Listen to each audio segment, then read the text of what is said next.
Hai, balik lagi di RWPP Plot. Di ending episode 8 kemarin, kita diperlihatkan sekumpulan kaiju berbentuk naga, di mana di atasnya ada sosok kaiju yang memerintahkan mereka untuk turun. Wih, hari ini kita akan tahu nih, apa yang akan terjadi sebenarnya, siapakah sosok kaiju ini. Dan ini dia, anime Kaiju number 8, episode ke-9. Wibu. Dibuka dengan menampilkan situasi markas Defense Corp cabang Tachikawa, di mana terlihat wakil Kapten Hoshina yang sedang membaca artikel tentang kaiju, di mana dia merasa jika kaiju nomor 8 itu seperti manusia, ditambah kaiju nomor 9 yang bisa berbicara dan menyamar menjadi manusia. Wakil Kapten Hoshina masih sangat penasaran tentang mereka. Di tempat lain, terlihat Kafka sedang merenungi perkataan wakil Kapten Hoshina yang menaruh 1% harapan pada dirinya. Kafka tidak mau mengecewakan wakil Kapten Hoshina. Saat Kafka hendak pergi tidur, saat berjalan terlihat bintang-bintang yang cantik. Tapi ada yang aneh dari bintang-bintang itu. Karena lama-kelamaan bintang-bintang itu semakin mendekat. Tak menunggu lama karena Kapten Ashiro sedang tidak ada. Jadi yang akan memberi perintah adalah wakil Kapten Hoshina. Dia memerintahkan semua pasukan bertempur, bahkan yang sedang tidak bertugas pun diminta ikut. Wakil Kapten Hoshina memerintahkan jika tidak ada yang boleh keluar dari markas.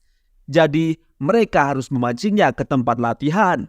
Wakil Kapten Hoshina merasa aneh karena tidak terjadi kerusakan di luar markas. Ini berarti mereka memang benar mengincar markas Tachikawa. Terlihat Kafka baik-baik saja. Dia melihat api sudah membakar markas. Lalu dia sadar jika kaiju yang menyerang adalah Wyvern. Tapi ada yang aneh. Kafka lalu melapor ke wakil Kapten Hoshina jika ada yang tidak beres, di mana kaiju Wyvern hanya terlihat beberapa setiap tahunnya. Tapi selalu ada kesamaan di antara mereka, yaitu mereka selalu sendiri. Iya, sendiri, kayak kamu yang jomblo. Selalu sendiri pas malam minggu, cuak. Tapi saat ini mereka datang berkelompok. Wakil Kapten Hoshina bilang, jika hanya ada satu kemungkinan, jika ada sesuatu yang memiliki kekuatan untuk mengumpulkan mereka.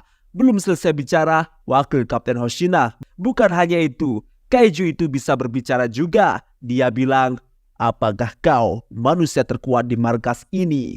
Karena Kapten Ashiro tidak ada, jadi yang terkuat saat ini adalah wakil Kapten Hoshina.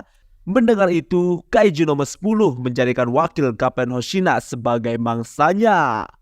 Serem. Taichou orang shi, boku ya na. Lalu dilaporkan jika kekuatan kaiju di depan mereka saat ini adalah 8,3, berarti dia masuk kelas Dai Kaiju. Wakil Kapten Hoshina lalu memberikan perintah kepada Ikaruga untuk menahan kaiju yang lain agar tidak keluar markas. Saat berbicara, si kaiju nomor 10 ini mengangkat tangannya dan menjentikan jarinya. Boom! Beruntungnya, wakil Kapten Hoshina berhasil menghindarinya. Tak sempat berkata-kata, si kaiju nomor 10 dengan cepat berada di belakang wakil Kapten Hoshina dan bersiap meninjunya. Bam! Tapi nggak kena. Wakil Kapten Hoshina bisa menghindarinya. Melihat itu, si kaiju nomor 10 mulai serius. Lalu dia berteriak seperti memberi sinyal ke kaiju yang lain.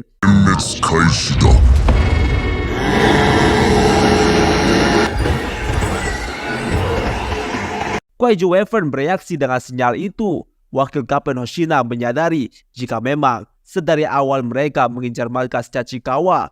Tak sempat berpikir, si kaiju nomor 10 kembali menyerang. Hampir saja wakil Kapten Hoshina kena, tapi dia masih selamat. Sekali saja kena, tamat sudah riwayat wakil. Mereka berduel dengan sengit. Jual beli saham, maksudnya jual beli serangan terjadi. Wakil Kapten Hoshina kesulitan menebas si kaiju nomor 10 karena kulitnya lebih tebal dari kaiju nomor 8.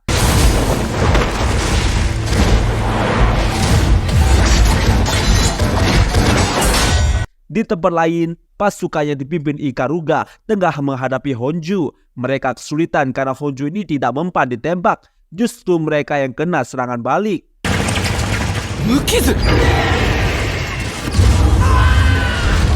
Di saat terdesak di kapak, widih ajib.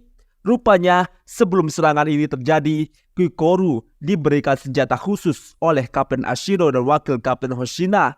Awalnya hanya kapten atau wakil kapten yang bisa mendapat senjata khusus, tapi Kikoru menjadi pengecualian. Karena melihat potensi Kikoru, Kikoru adalah orang terkuat ketiga di markas Tachikawa. Jadi dia dianggap sebagai pasukan utama. Mulai sekarang Kikoru adalah senjata terkuat ketiga setelah kapten dan wakil kapten. Mantap Kikoru. Sekarang Kikoru sudah naik level. Honju mencoba menyemburkan energi plasma, tapi Kikoru dengan sigap menghindarinya.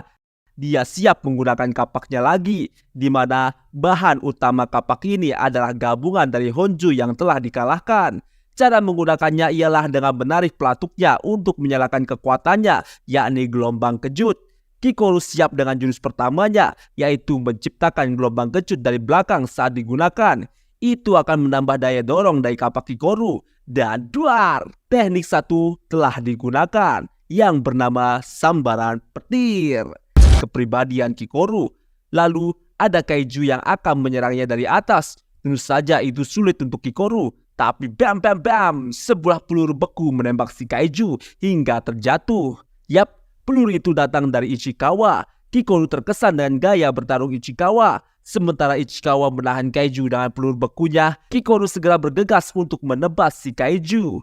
Dan slash, teknik ketiga yaitu bulan sabit berhasil menebas si kaiju nomor 10. Wakil Kapten Hoshina mencoba memancing si kaiju nomor 10 untuk masuk ke dalam tempat latihan. Tak hanya kuat, tapi si kaiju juga menikmati pertarungannya. Wakil Kapten Hoshina menyuruh Okonomi si operator untuk membuka gerbang latihan. Tak pikir panjang, kaiju nomor 10 merusak pintu gerbangnya. Wakil Kapten Hoshina benar-benar terdesak. Saat Wakil Kapten Hoshina melihat lagi, si kaiju nomor 10 sudah hilang. Di mana dia? Kemana? Seorang prajurit bernama Minase telah terpojok oleh Honju. Honju siap menyemburkan napas plasmanya. Sementara itu Kafka tampak berlari menuju Minase. Tapi karena kekuatannya hanya 1%, dia tidak bisa cepat. Jadi satu-satunya cara, dia harus berubah kakinya menjadi moja kaiju. Sehingga dia bisa whoosh secepat kilat menyelamatkan Minase dari serangan Honju.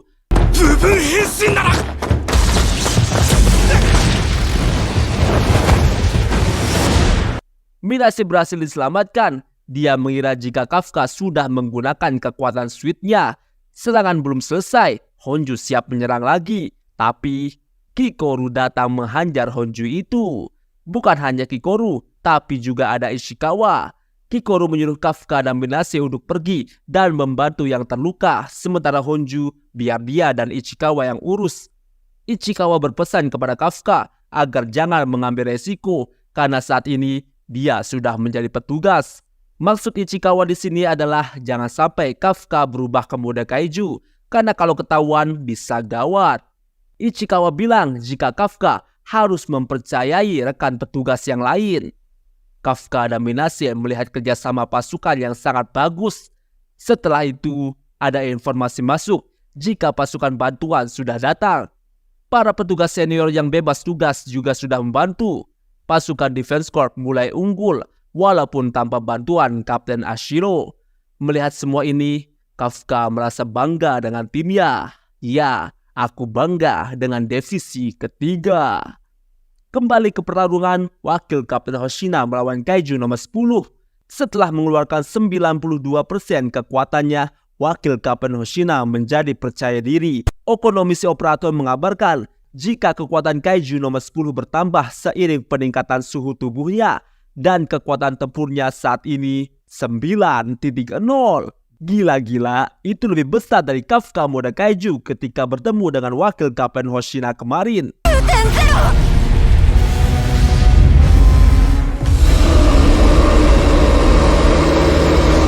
Dan kita diperlihatkan wujud perubahan kaiju nomor 10.